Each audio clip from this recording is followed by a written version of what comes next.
Salut à tous et bienvenue sur Star Wars et Jean-France. Alors aujourd'hui on se retrouve pour découvrir, unboxer ensemble l'expansion TRTT Crashé.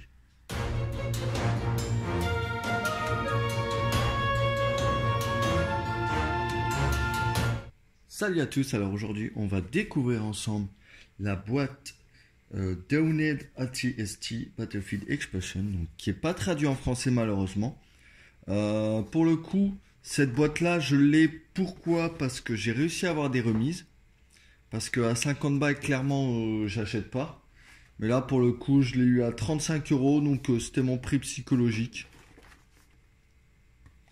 Je me suis dit bon, ça fera un beau décor, ça fera une petite campagne à vous montrer en vidéo, donc on va regarder un petit peu tout ce qui se présente à l'intérieur. Donc on peut voir qu'il n'y a pas de thermoformage cette fois-ci.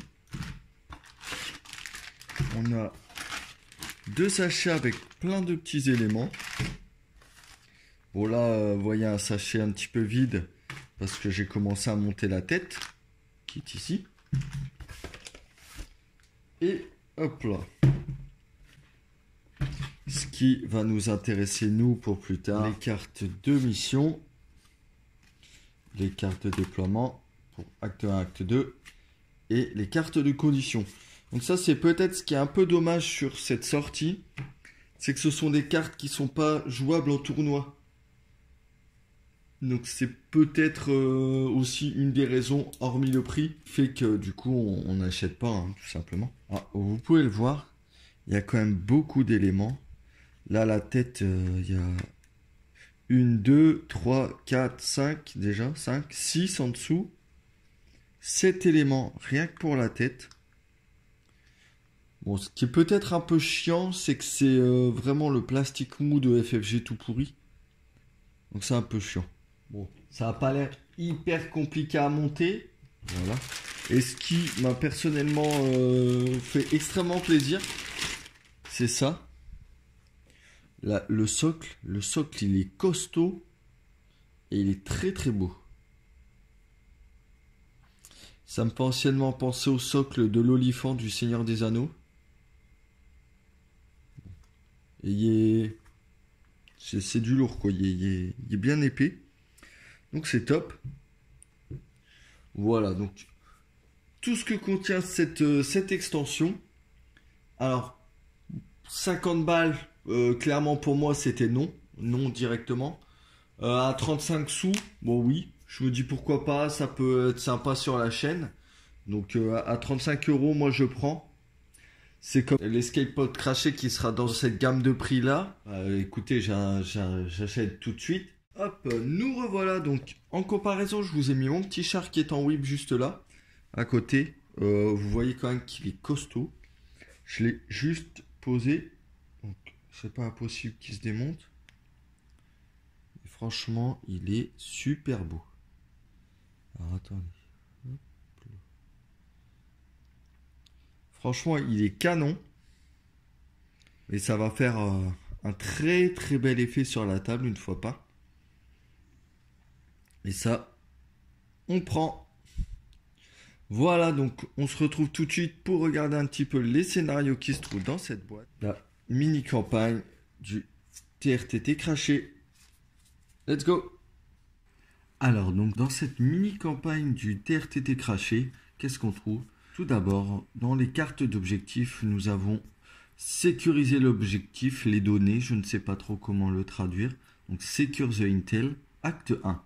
Quand il n'y a pas de token d'objectif en jeu, chaque troupier ou force spéciale qui a un leader d'unité en contact de base avec le TRTT Crashé, donc avec la pièce de terrain, gagne extraction pour 2 actions. Enfin, quand vous effectuez l'extraction, vous placez un token d'objectif en contact avec le leader d'unité. Donc quand un token d'objectif est en jeu, chaque troupier ou force spéciale gagne le mot-clé claim. Donc claim, ça vous permet de récupérer tout simplement pour une action le jeton objectif que vous venez d'extraire du TRTT Crashé.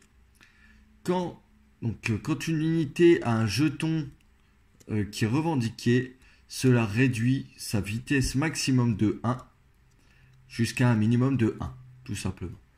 Donc les conditions de victoire, un joueur gagne 1 point de victoire s'il a à la fin de la partie, s'il a revendiqué un jeton objectif, tout simplement.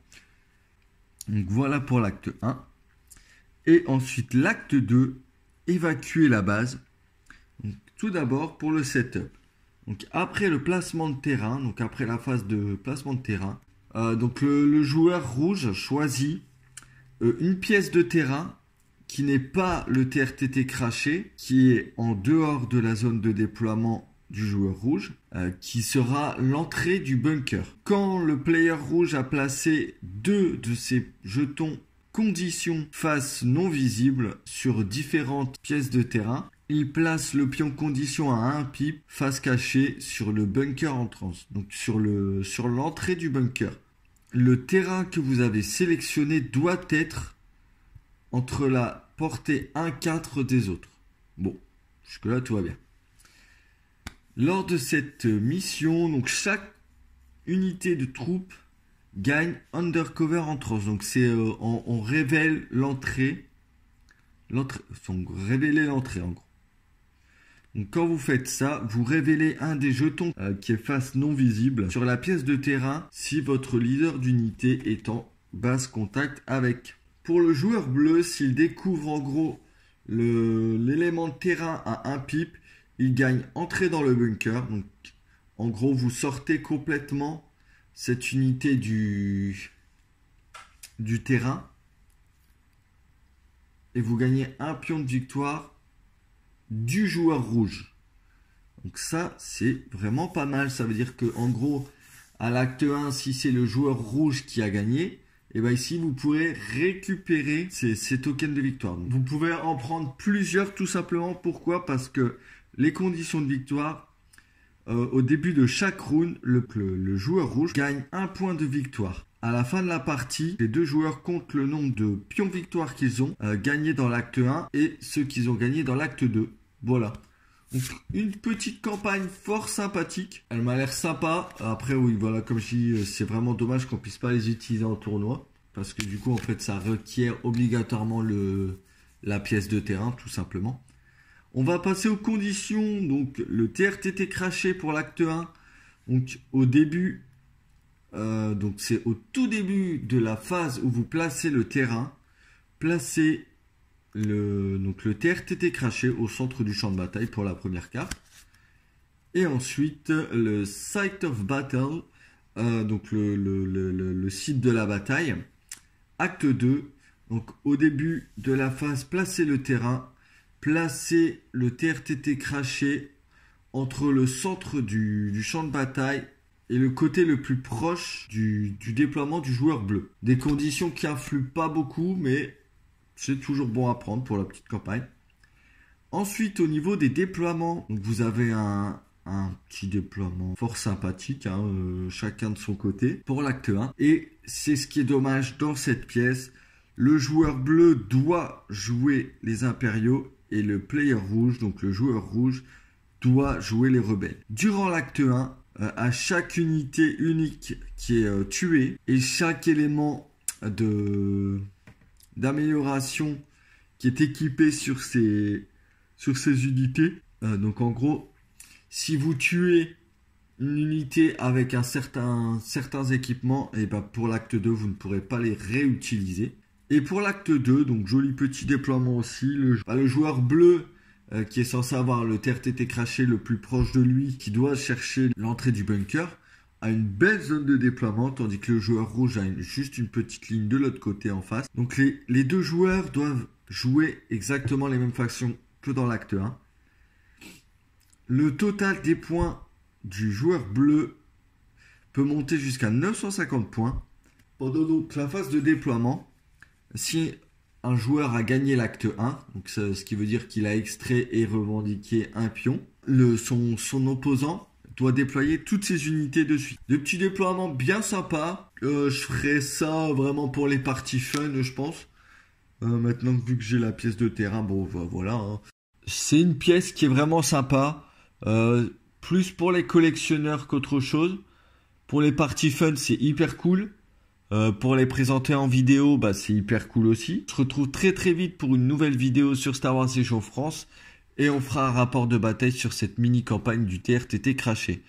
Je vous remercie de m'avoir écouté jusqu'au bout. N'hésitez pas à partager la vidéo, à vous abonner. Je vous dis à très vite. Peace.